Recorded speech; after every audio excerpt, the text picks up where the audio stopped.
Euro issues.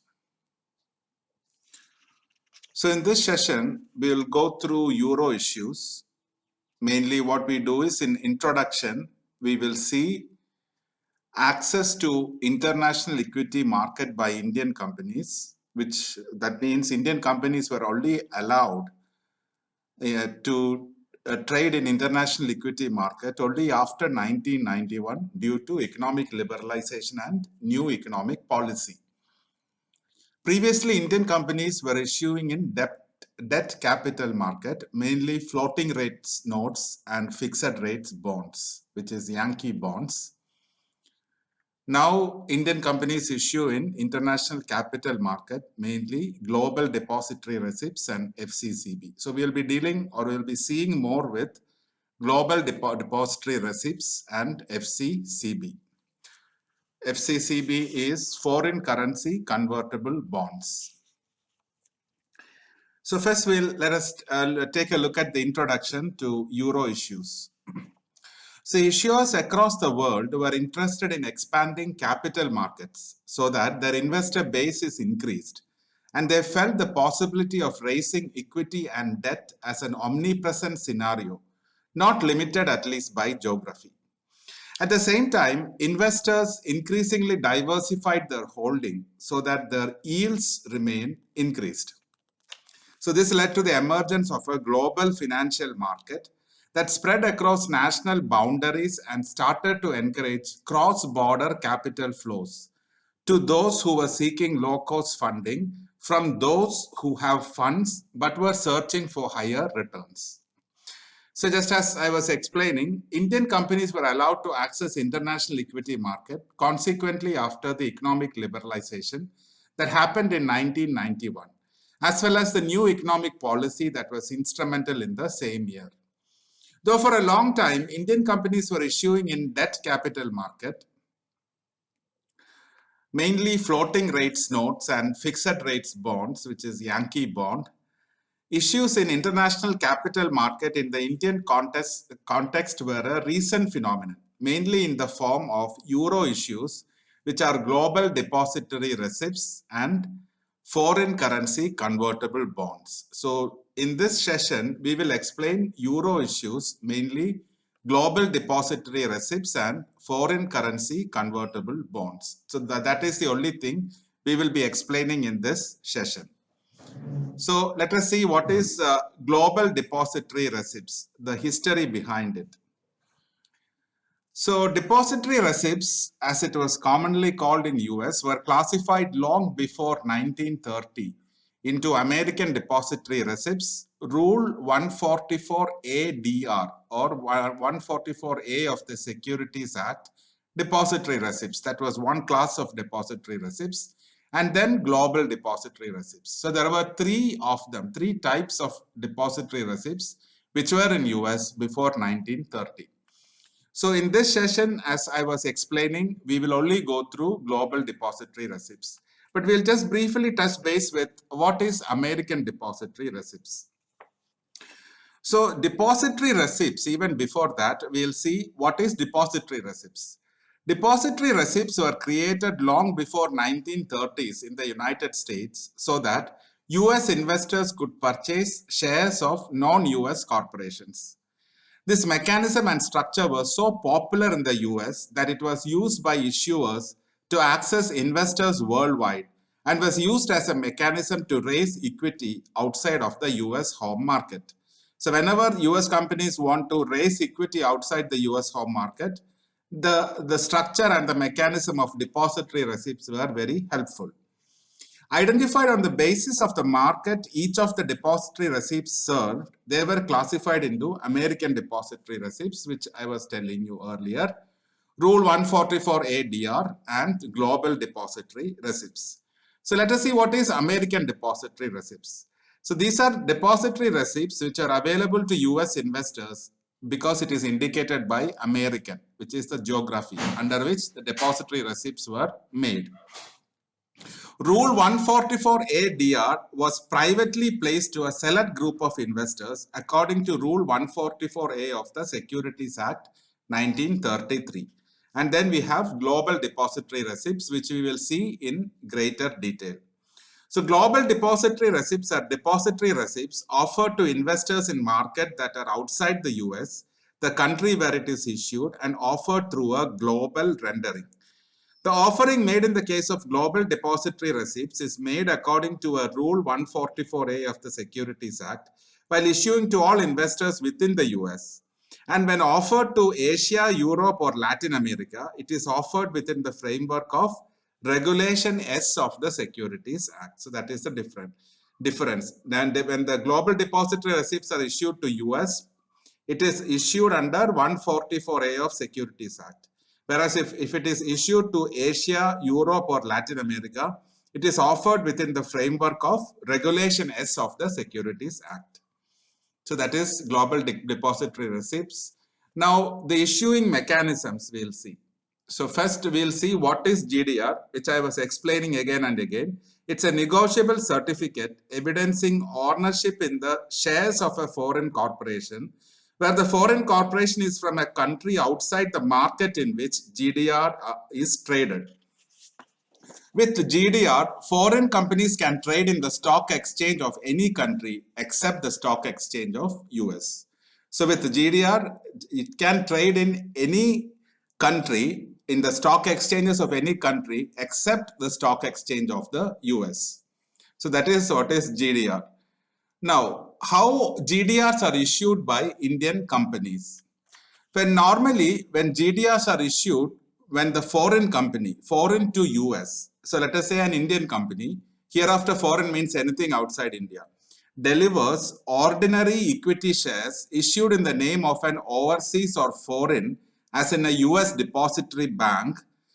This US depository bank may issue shares to an Indian custodian, so who holds shares as an agent of the foreign depository bank, who by then, that is the foreign depository bank, while giving the shares to the Indian custodian, the same time it would issue receipts called global depository receipts, representing those ordinary shares with the Indian custodian to an overseas customer or investor.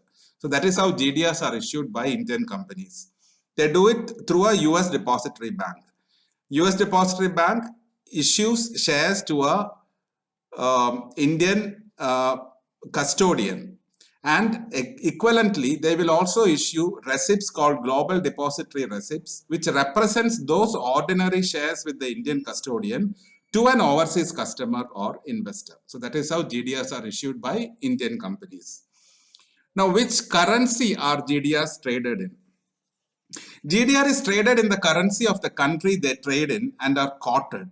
They are governed by the settlement and trading procedures of the market in which they are traded in and are quoted.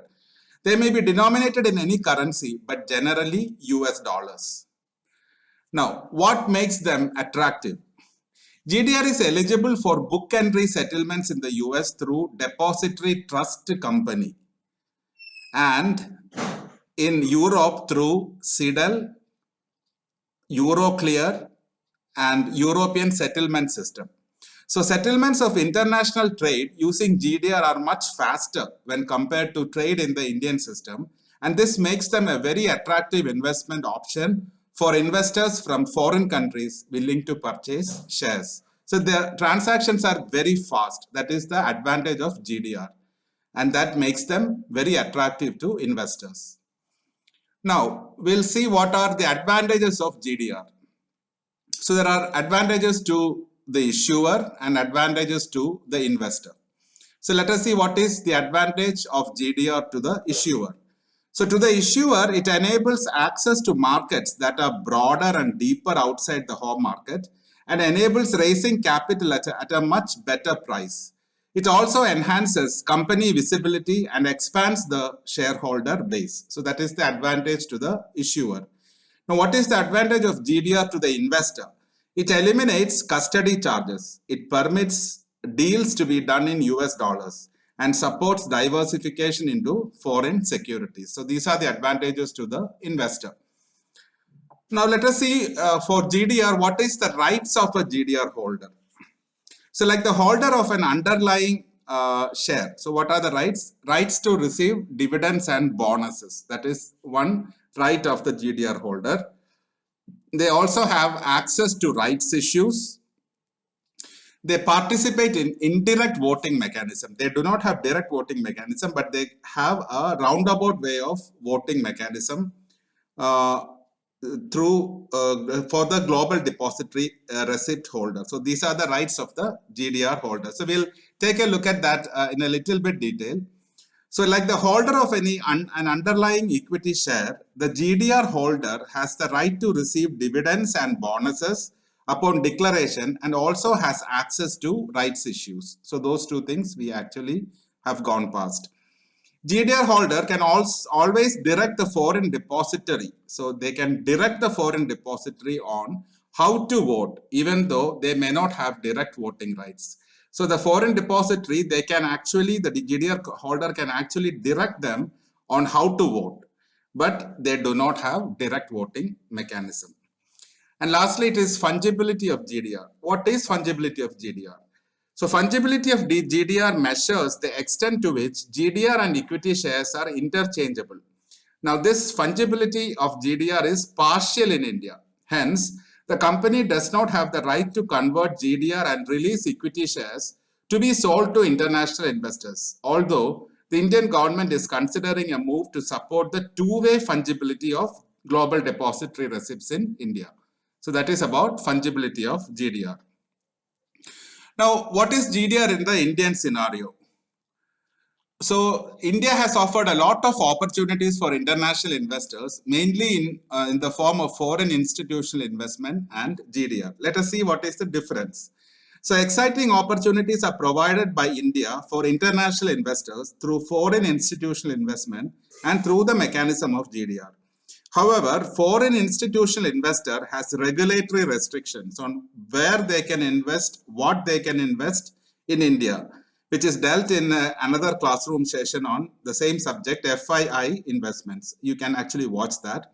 Whereas GDR is almost considered by the issuing company as direct foreign investment. So for direct foreign investment for most of the companies is basically through GDR and not through foreign institutional investment. So next is FCCB, but before we go to that, in India, the issue of GDR is as per norms set by the Ministry of Finance, Government of India. The permission to float GDR is provided by the Department of Economic Affairs, Ministry of Finance, if the company has a track record of good performance consistently for 3 years. So that is about GDR. And we have covered most of the points in GDR. Next is, we'll take a look at what is foreign currency convertible bonds, which is another euro issue. So under euro issues, we were covering GDR and now it is foreign currency convertible bond. So what is it? FCCB is an unsecured debt instrument that is equity linked, carry a fixed rate of interest with an option to convert into GDR of the issuer company or fixed number of equity shares for domestic investors. So if it is an international investor, the option is to convert, FCCB can be converted to GDR of the issuer company. If it is a domestic investor, the domestic investor get fixed number of equity shares. Now they are traded after listing on one or more stock exchanges abroad. Now the interest paid, so that is an advantage of FCCB. The interest is paid in US dollars or any other currency that is freely convertible until the conversion is made on the FCCB.